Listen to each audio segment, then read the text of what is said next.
Eu convido você a que abra comigo o texto sagrado, a palavra de Deus, em Mateus capítulo 6, no Sermão do Monte. Mateus capítulo 6, os versos 25 a 34. Eu quero mandar um abraço especial a todos que participam conosco em qualquer parte do mundo, que está ligado neste culto graças à internet. A todos que estão ligados conosco, o nosso abraço em espírito e em verdade. Mateus capítulo 6, do verso 25 ao 34. É uma parte do Sermão do Monte. Por isso vos digo, não andeis ansiosos pela vossa vida, quanto ao que haveis de comer ou beber, nem pelo vosso corpo, quanto ao que haveis de vestir. Não é a vida mais do que o alimento, e o corpo mais do que as vestes? Observai as aves do céu, não semeiam, não colhem, nem ajuntam em celeiros, contudo o vosso Pai Celeste as sustenta. Porventura, não valeis vós muito mais do que as aves? Qual de vós, por ansioso que esteja, pode acrescentar um côvado ao curso da sua vida? E por que andais ansiosos quanto ao vestuário? Considerai como crescem os lírios do campo. Eles não trabalham, nem fiam. Eu, contudo, vos afirmo que nem Salomão, em toda a sua glória, se vestiu como qualquer deles. Ora, se Deus veste assim a erva do campo, que hoje existe e amanhã é lançada no forno, quanto mais a vós outros, homens de pequena fé.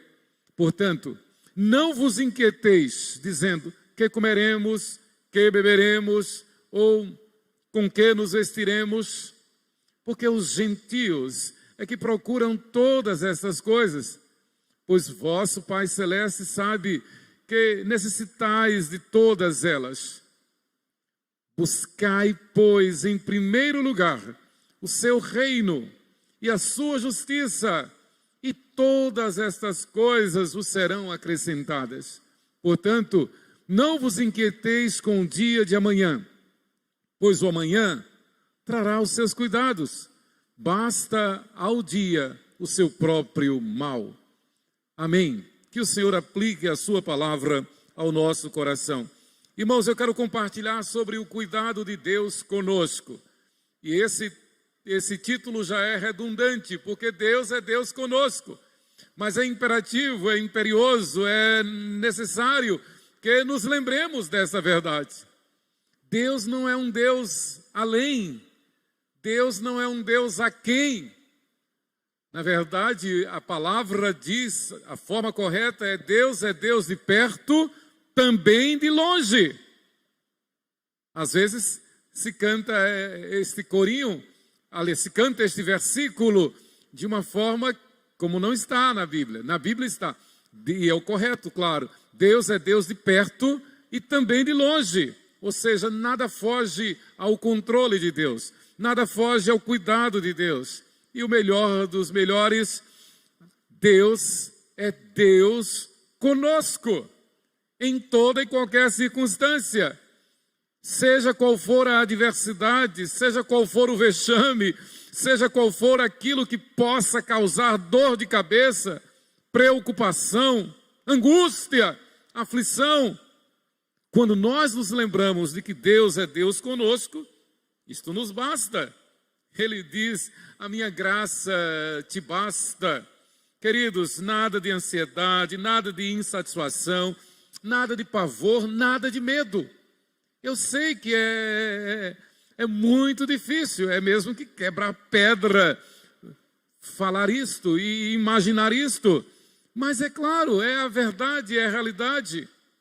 Então, se pensar que seja algo tão difícil quanto quebrar pedra, não ter ansiedade, não ser ansioso, não se preocupar, que seja. É um trabalho árduo, difícil, exaustivo, cansativo, terrível, mas é um trabalho para o qual nós já sabemos de antemão que somos mais do que vencedores. A gente pode fazer uma ilustração, aliás, é bíblica essa ilustração e real. A Bíblia diz que quando vem a dor de parto e no momento do parto, isso eu estou parafraseando, isso é terrível e parece que aquela mãe vai morrer e ela chora, mas assim que nasce a criança, ela sorri, ela se alegra. Então é uma dor lancinante, é uma dor que parece de morte, mas ato contínuo, logo em seguida, ao nascimento do seu filho, vem a alegria, vem o sorriso.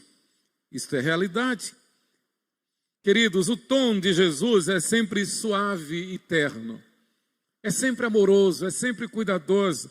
Devemos sempre pensar em Jesus como o nosso mestre por excelência, o nosso médico por excelência, o nosso socorro bem presente. Ele cuida de nós. Ainda que o sol se ponha, como nossos irmãos Isaac e Letícia cantaram há pouco, ainda que o sol se ponha, ainda que a tempestade venha, ainda que possa acontecer o pior que imaginemos, ainda assim, ele diz para nós descansarmos nele, para nós confiarmos nele. Queridos, para nós não andarmos ansiosos de coisa alguma, o imperativo de Jesus é claro: não andeis ansiosos de coisa alguma. Aí vem a ansiedade de não ter conseguido pagar aquela conta. Aí vem a ansiedade de ter enfrentado aquele acidente, aquele problema, aquela perda. E a tendência, a tentação é de nós nos desestabilizarmos. Mas não vai resolver nada desestabilizar-se. Não vai resolver nada nos angustiarmos. Não vai resolver nada ficarmos ansiosos ou nos impacientarmos ou reclamar contra Deus. Não vai resolver nada. O que nós temos que fazer é confiar nele. O que nós temos que fazer é descansar nele.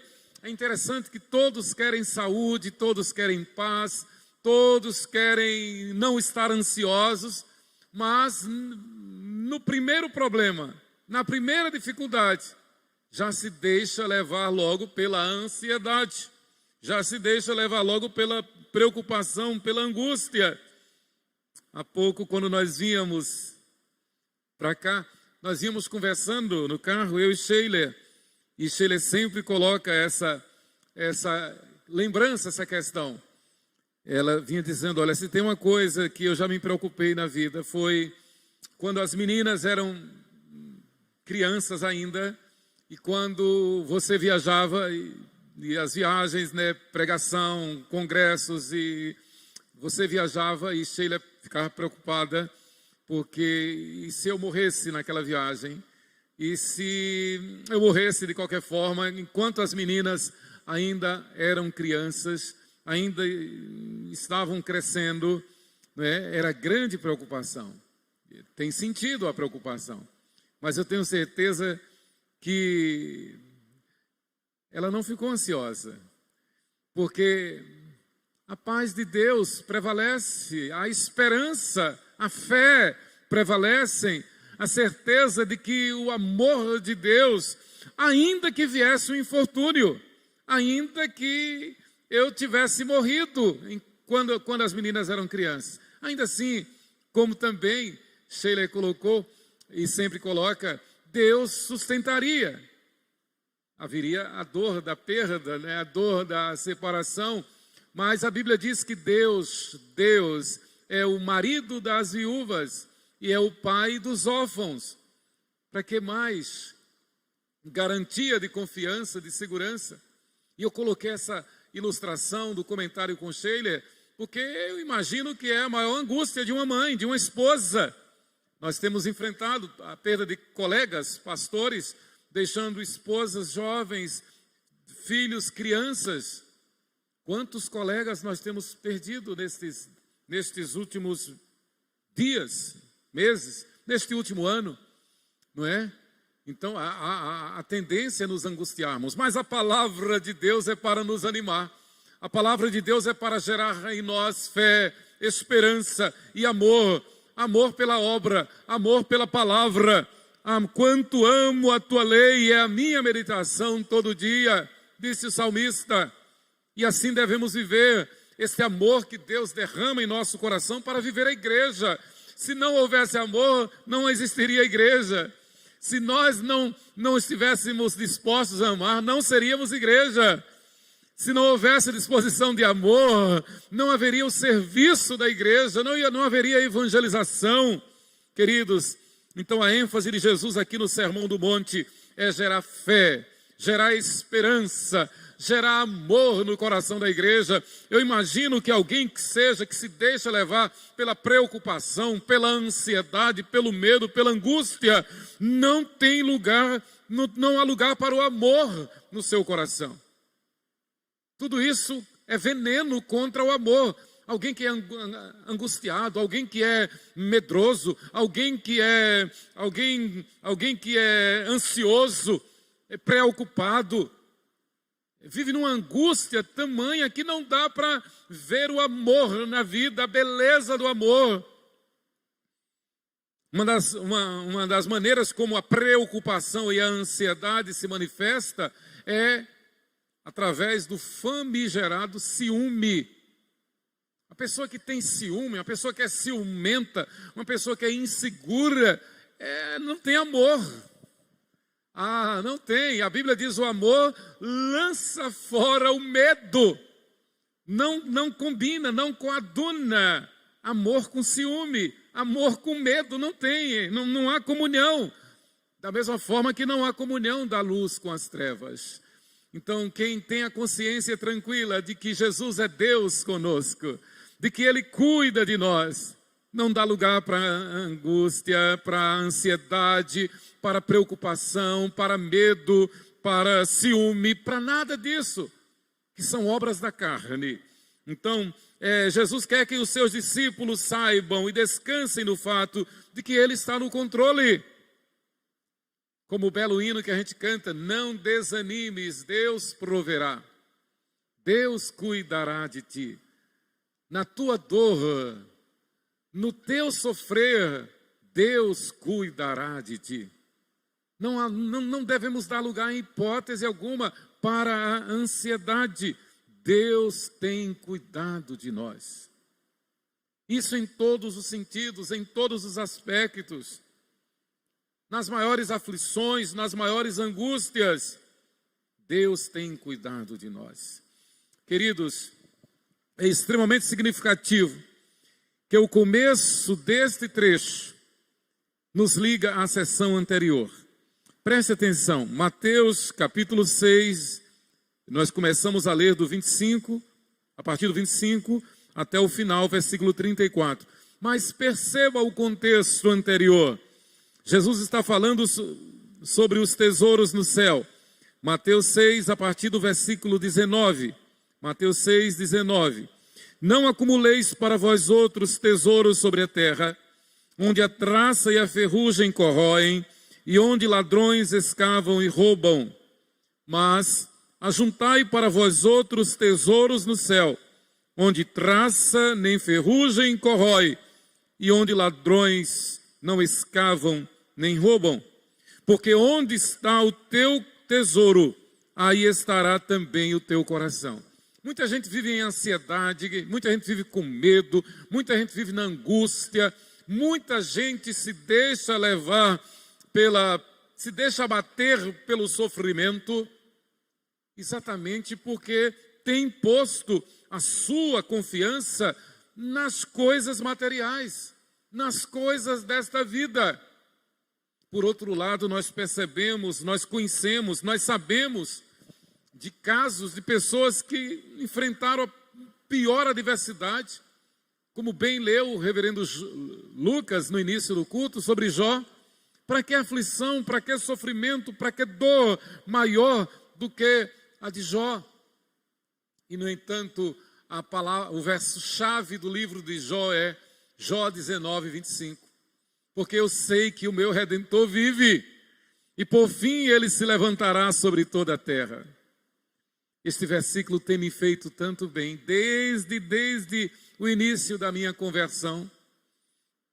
Nesses 36 anos de ministério, de pastorado, que não é fácil, não é?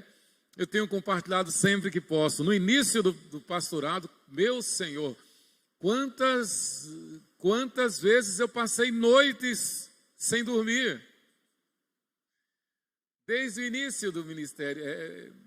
Eu só entendo que Deus permite isso para nos lapidar, para nos aprovar, para nos aperfeiçoar. Mas não é fácil. Aliás, nós já cantávamos lá no seminário. Não é fácil a nossa vocação, mas é eterno o nosso galardão, né? Há momentos, há situações que parece que, como bem disse o salmista, e o salmista era um pastor, e ele vivenciou isto, ele disse: ainda que os homens se levantem contra mim, ainda que os montes desabem sobre mim, ainda que estoure contra mim a guerra, Deus é o meu refúgio e fortaleza, o meu socorro bem presente nas angústias. Interessante, eu já contei essa ilustração. Logo no início do meu pastorado, na Presbiteriana 13 de maio, eu estava reunido com um grupo de crianças, eu estava ministrando para as crianças. Naquele dia eu fui para a classe das crianças da escola dominical, da Presbiteriana 13 de maio. E eu estava ministrando, de repente uma daquelas crianças pegou minha mão e ficou batendo na minha mão, e ficou alisando a minha mão.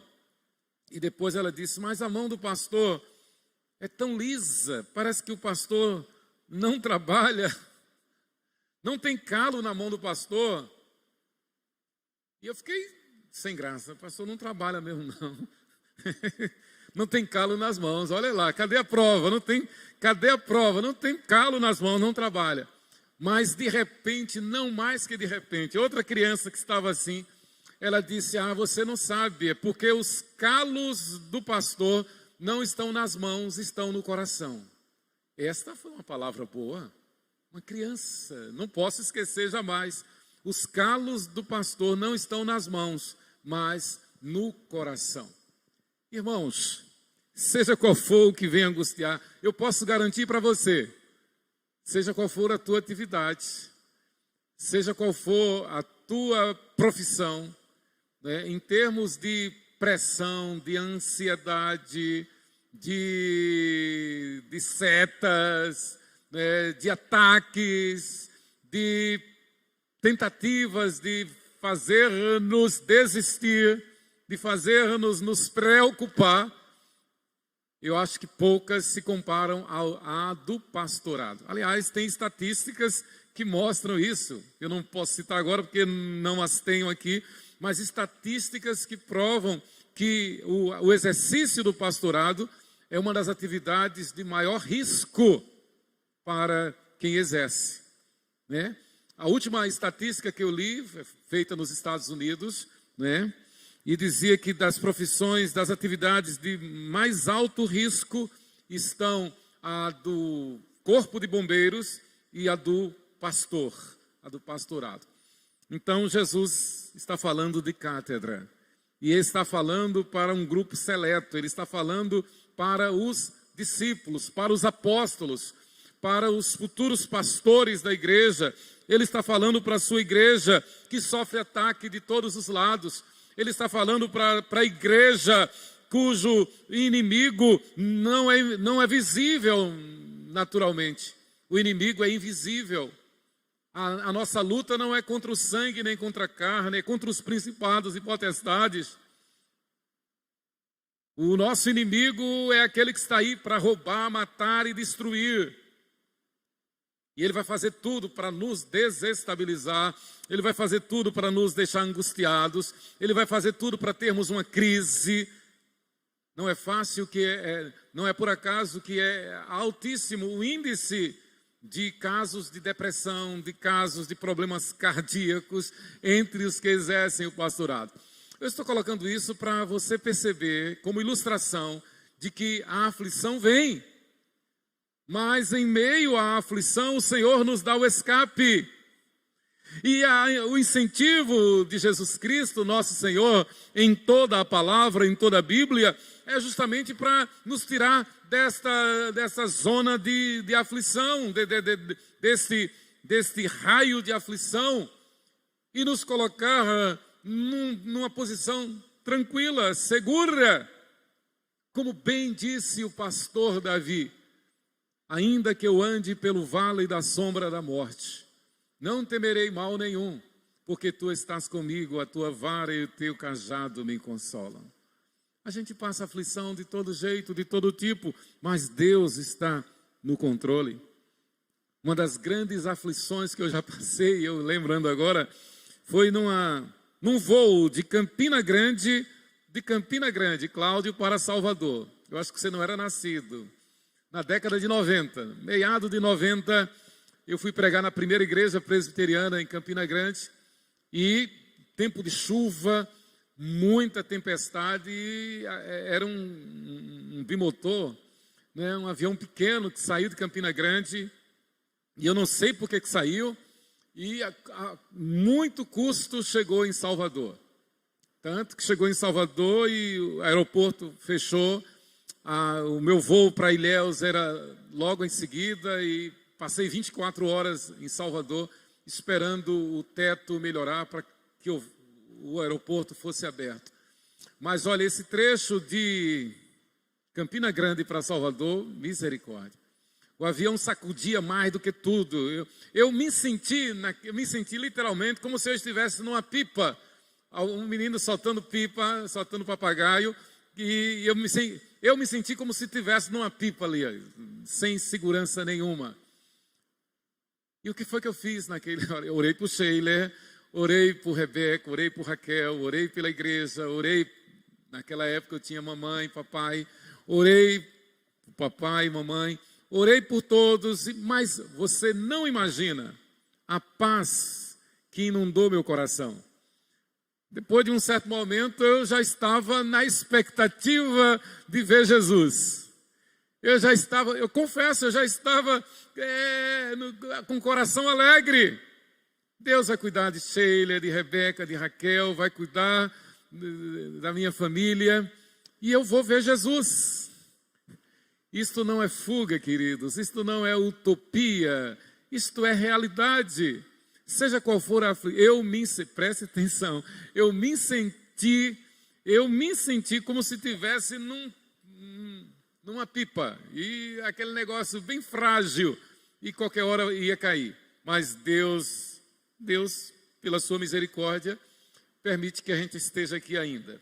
Muito bem, então Jesus faz um paralelo entre o texto, o anterior e agora, quando ele vai falar sobre não andarmos ansiosos de coisa alguma. O contexto anterior, ele diz: cuidado para que vocês não coloquem a sua esperança no mundo, em mamon, nas riquezas, nas coisas materiais. Veja o versículo 24. Ninguém pode servir a dois senhores, porque ou há de aborrecer-se de um e amar ao outro, ou se devotará a um e desprezará ao outro. Não podeis servir a Deus e às riquezas, ou mamon, como está em outra versão.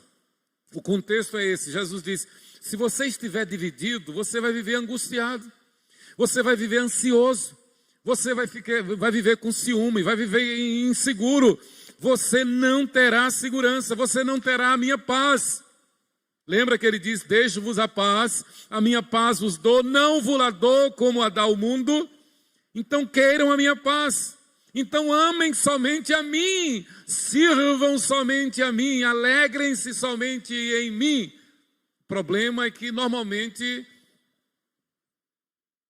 tem pessoas que se deixam levar por amar a Jesus e as riquezas, amar Jesus e ao mundo, amar Jesus e os prazeres, amar Jesus e a vontade da carne, amar Jesus e os seus desejos. Não pode. Esta equação não funciona, esta fórmula é perdida, é derrotada. Jesus disse: não podeis servir a Deus e as riquezas. Ato contínuo. Então Jesus diz: agora, se vocês amam a mim e somente a mim, de todo o coração, vocês têm todo vocês têm toda a condição, toda a capacidade de não andar ansiosos. A partir daí, então, ele vai ministrar ao nosso coração para não andarmos ansiosos, como ele diz, de coisa alguma, nada de ansiedade.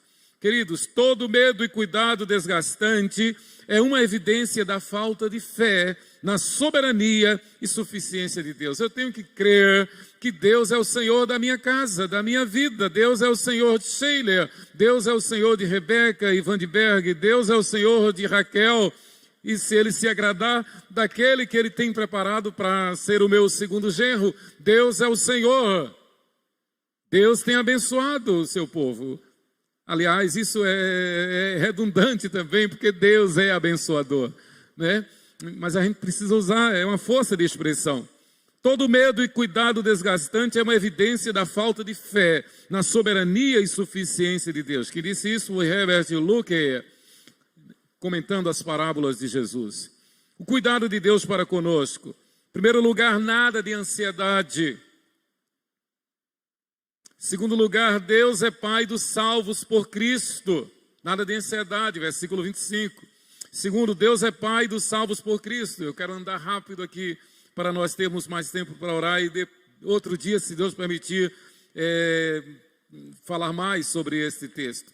Deus é Pai dos salvos por Cristo. Então, se você confessa Jesus como Senhor, se você confessa Jesus como seu único Senhor e suficiente Salvador, e esta é uma credencial indispensável para ser um cristão fiel, para ser aprovado por Deus, para ser honrado como um cristão, é preciso confessar Jesus Cristo como o único Senhor e suficiente Salvador. É preciso arrepender-se dos pecados. É preciso experimentar a conversão que o Espírito Santo dá. É preciso crer com o coração e com a boca confessar que Jesus é o seu Senhor e Salvador. Que é convertido. Eu preciso dizer que eu sou um convertido a Cristo. Na verdade, nós não nos convertemos. É o Espírito Santo quem nos converte. É Ele quem nos convence do pecado, da justiça e do juízo. Em terceiro lugar, Deus determina tudo. Ora, se Deus determina tudo, e aí a gente tem toda a margem, toda a bagagem para afirmar, Ele é o médico dos médicos, Ele é o Senhor dos senhores, Ele é o arquiteto dos arquitetos, Ele é o pedagogo dos pedagogos, Ele é o nosso pastor, nada nos faltará. Então Ele determina tudo. E Ele determinou, está determinado. Nós estamos construindo, pela graça de Deus, a nossa casa. Os nossos engenheiros são o presbítero Francisco Santana, Chico, e o arquiteto, nosso diácono Edésio, não é? E é interessante, porque eles escrevem, eles desenham, eles calculam, mas eu acho interessante que a gente tem que ter nossa opinião, né? E embora eles sejam os técnicos, o engenheiro, o arquiteto, e tem o mestre de obra ainda, mas eu acho interessante que nós, leigos, eu e Sheila, né, nós temos o nosso papel lá. Essa janela tem que ser assim, essa porta tem que ser assim, esse revestimento tem que ser desse tipo. Há uma somatória, há uma participação, mas enfim, prevalece o desenho do arquiteto, o cálculo do engenheiro. Irmãos, na vida, na nossa vida com Deus, quanto mais. Se a gente confia no engenheiro, se a gente confia no arquiteto, no Chico, no Edésio, quanto mais vamos confiar e descansar. E melhor, com Deus nós não temos que questionar. Com Chico e Edésio a gente até questiona, a gente até mexe na janela, mexe na porta, mexe nisso, mexe naquilo, mas com Deus a gente não precisa mexer. O projeto de Deus é perfeito. Se vier acidente, se vier doença, se vier contrariedade, se vier contratempo, se vier tempestade, se vier pandemia, se vier a morte, e daí? Nós somos mais do que vencedores. Ele promete estar conosco todos os dias, até a consumação dos séculos. A expressão consumação dos séculos é a nossa entrada na glória celestial. Queridos, querem saber se há um movimento, se há uma ação que nós devemos tomar e fazer, é nos alegrarmos no Senhor. Isto não é novidade, é bíblico. Alegrai-vos sempre no Senhor. Outra vez vos digo, alegrai-vos no Senhor. Agora, não é alegrar-se nas riquezas, não é alegrar-se em mamon, não é alegrar-se no mundo, não é alegrar-se nos prazeres mundanos. Essa alegria é passageira. Essa alegria é passageira e para ela nós temos que ter todo cuidado, porque nem tudo aquilo que oferece alegria é bom, nem tudo aquilo que oferece prazer no mundo é bom, mas toda boa dádiva, todo dom perfeito, toda verdadeira alegria vem do alto, do Pai das luzes, Deus, em quem não há dúvida nem sombra de variação. Por isso que a gente se deleita nele, por isso que a gente se alegra nele, por isso que a gente descansa nele. Muito bem. E em quarto lugar, Deus prevê tudo. Primeiro Deus diz nada de ansiedade. Depois, Deus é Pai dos salvos por Cristo. Versículo 26. Versículo 27, Deus determina tudo. Versículo 28, Deus prevê tudo. Considerai como crescem os lírios do campo. Olha lá. Deus prevê tudo. Ele preparou tudo. Para que a gente descanse nele. Para que a gente confie nele. Confia no Senhor de todo o teu coração. Não te estribes nos teus próprios pensamentos. A palavra é muito clara. Não confie em você. Não confie na sua capacidade. Não confie em você. Confia em Deus. Entrega o teu caminho ao Senhor. Confia nele e ele tudo fará. Isto é real. Deus prevê tudo. Em quinto lugar, Deus faz o melhor por seus filhos. Versículos 29 e 30. Se Deus permitir outra oportunidade, eu comentarei mais sobre esta passagem. Então Deus fez o melhor, faz o melhor por seus filhos. Não tenham dúvida. Então nada de ansiedade, nada de preocupação, porque Ele faz o melhor. Casou com a bênção de Deus, amém. Não casou e tem a bênção de Deus, amém. Vem filho com a bênção de Deus, amém. Não vem filho com a bênção de Deus, amém. Vem a doença, vem a enfermidade, com a bênção de Deus. A gente sabe que Deus é o abençoador, que nada foge ao seu controle, nada acontece por acaso. Todas as coisas cooperam juntamente para o bem daqueles que amam a Deus. A gente tem que descansar.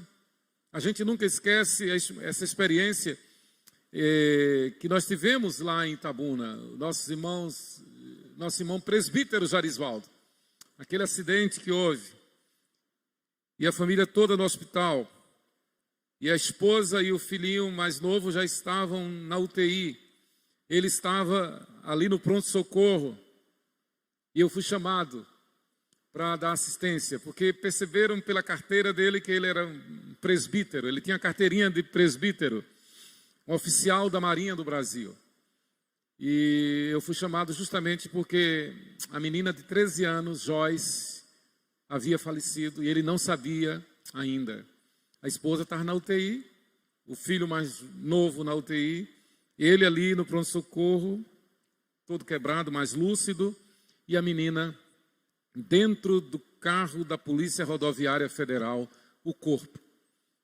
E resumindo, quando eu cheguei, orei, fiquei cantando ali, ministrando a palavra, me apresentei como pastor, ele apertou bem forte a minha mão e ele não perguntou pelos outros, mas perguntou, acho que porque ele viu os outros na ambulância com ele. Ele perguntou, e Joyce? Aí, interessante, eu já tinha tido contato com o pastor dele, reverendo Abner Nage, em Peru, no Rio de Janeiro, e o pastor me falou, olha, essa menina ela está gravando um CD com Aline Barros. Ela estava gravando um CD com Aline Barros, ela cantava muito bem. Então, aí quando ele perguntou, eu disse, Joyce está cantando lá no céu. Assim, bem objetivo. Joyce está cantando lá no céu. Ele deu um urro, quase me derrubou assim, me puxou assim. Mas, ato contínuo, imediatamente, ele abriu os olhos e disse: mas o Senhor é o meu pastor, nada me faltará. O Senhor é o meu pastor, nada me faltará. Ele faz tudo perfeito, Ele faz tudo bem feito, e Ele faz tudo para a sua glória. Se Ele levou Joyce, é porque Ele quis ser glorificado na vida de Joyce lá no céu. Queridos, não tem dor pior do que uma desta. Não tem perda maior do que uma desta. Mas seja qual for a dor, seja qual for a perda, o Senhor é o nosso consolo. O Senhor é o nosso conforto. Deus honra os que nele confiam. Versículos 31 a 34. Portanto, buscai em primeiro lugar o seu reino e a sua justiça, e todas estas coisas os serão acrescentadas. Confie em Deus, descanse em Deus. A segurança, nós temos dito isso aqui há anos. Aliás, eu venho dizendo isso em todo o meu pastorado. Nesses meus 36 anos de pastorado, eu venho dizendo isso, não é de agora. A nossa confiança não está no homem. A nossa segurança não está na polícia, nem na política, nem na ciência, nem na educação, muito menos na religião. A nossa segurança e confiança está em Jesus no nosso coração. Essa é a realidade. Buscai, pois, em primeiro lugar o reino de Deus e a sua justiça, e as demais coisas vos serão acrescentadas. Foi para isso que ele veio. É por isso que o anjo disse a José: olha, ele será chamado Deus conosco. E ele mesmo disse: eu estarei convosco todos os dias até a consumação dos séculos. Ele está conosco, Ele é a nossa paz. Ele é o nosso refúgio e fortaleza. Ele veio para isto, e Ele garantiu isto, morrendo na cruz em nosso lugar. Morreu a nossa morte, levou as nossas dores, as nossas ansiedades, as nossas angústias, levou toda a aflição, toda a nossa dor, toda a nossa morte, todo o nosso pecado. Ele levou sobre si e ressuscitou para nos garantir a paz, a alegria, na fé, na esperança e no amor, de que estaremos consigo para todo sempre na glória celestial. Mas enquanto aqui na terra estivermos, devemos manifestar a sua paz. Que Deus nos abençoe. Amém.